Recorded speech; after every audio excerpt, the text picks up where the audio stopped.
In this video, we'll be talking about a couple different warm-ups that you can do in your sketchbook. Try these warm-ups when you're feeling stiff or stuck or uninspired. You can also try these warm-ups with any material that you want to use in your sketchbook to get to know the material. I hope that these are things that you come back to throughout the class. Practicing them on a regular basis will help you improve. You'll notice a lot of the skills in these warm-ups come up in some of our sketchbook lessons, so it's always good to have some extra practice. The first warm-up is circles.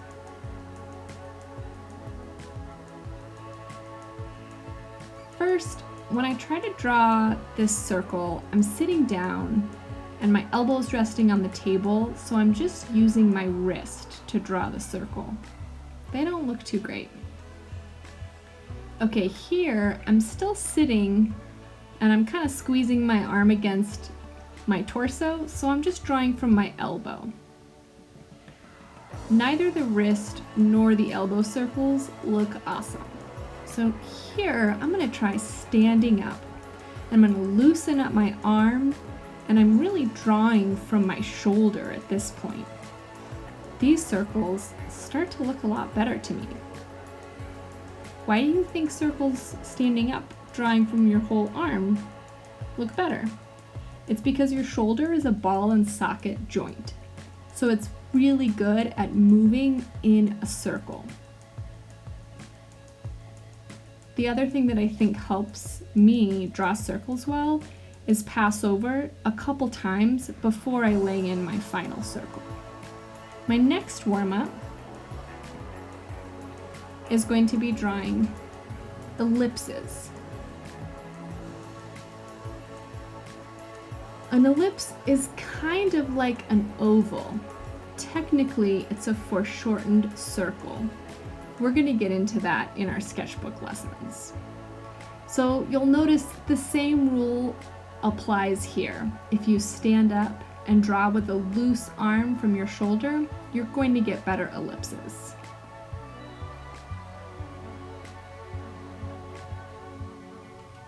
Try drawing ellipses of all different sizes, going in different directions too. Our third warm-up is going to be just drawing straight lines. Now it might sound simple, but it's actually kind of tricky. Here I'm drawing with my wrist. Here I'm drawing from my elbow. And look what happens when I draw standing up from my shoulder. Do you notice how it's a little bit curved?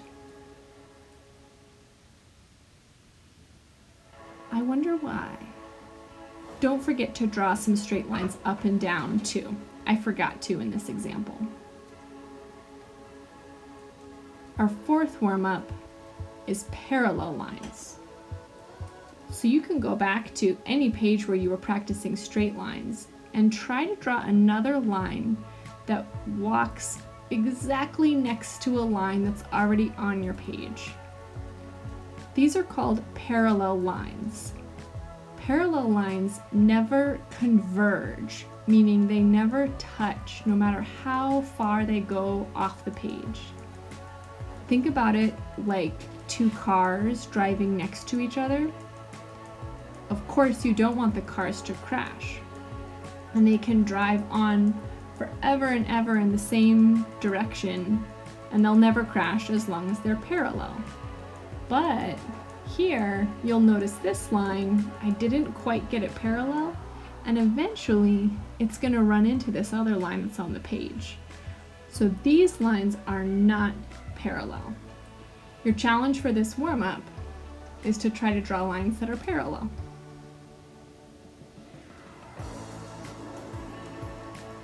So just to review, parallel lines never touch. And these lines that do touch are called converging lines. They're not parallel.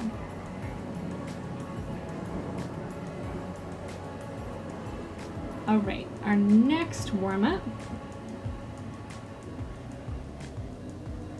is going to be a value scale. Value is a big, important word. It shows how light and dark things are. So I can press really hard at the beginning and then I'm slowly lightening my pressure. And I have a really dark value, a really light value, and I also have all these values in between, these middle values or grays. Here's a great exercise. Start with a rectangle and divide that rectangle into some smaller sections, like 5 to 8 sections. On one end, press hard, color in completely to get the darkest value you can.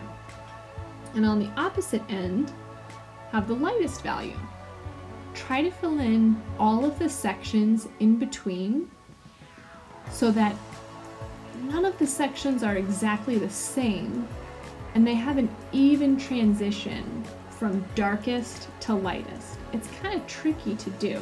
You'll notice even I had to erase this when I was making this example, because some of these middle values can be really close to each other. But stick at it and you'll figure it out.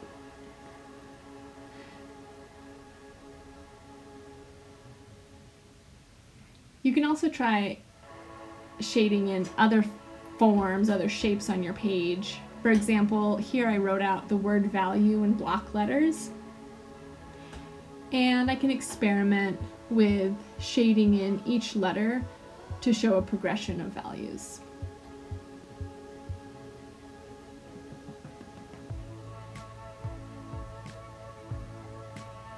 And here's one last idea for a value scale, cross-hatching.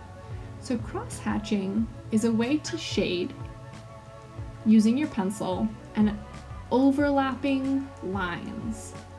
So you'll notice the more lines I put down, the darker the value is, and the fewer lines, the lighter the value is. I'm also changing the pressure a bit of my pencil as I lighten and darken these shades.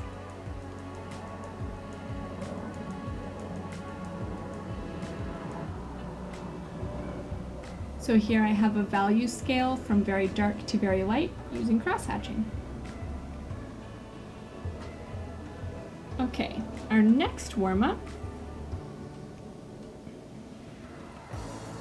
is going to be connect the dots. Start by drawing 2 dots. Try to connect them with a straight line.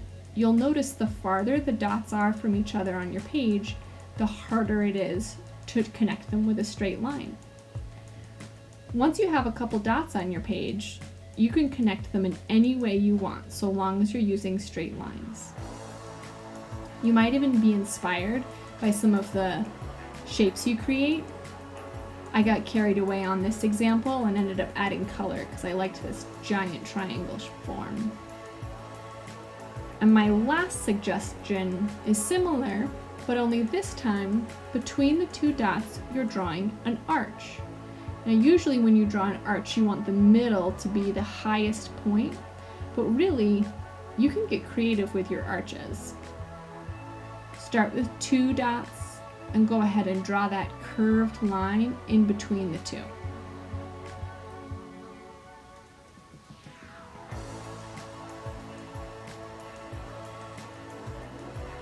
I can draw big curves, more shallow curves. I can connect some of these dots on my page.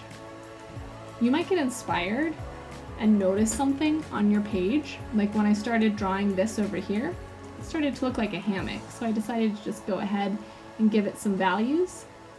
And now it's a hammock.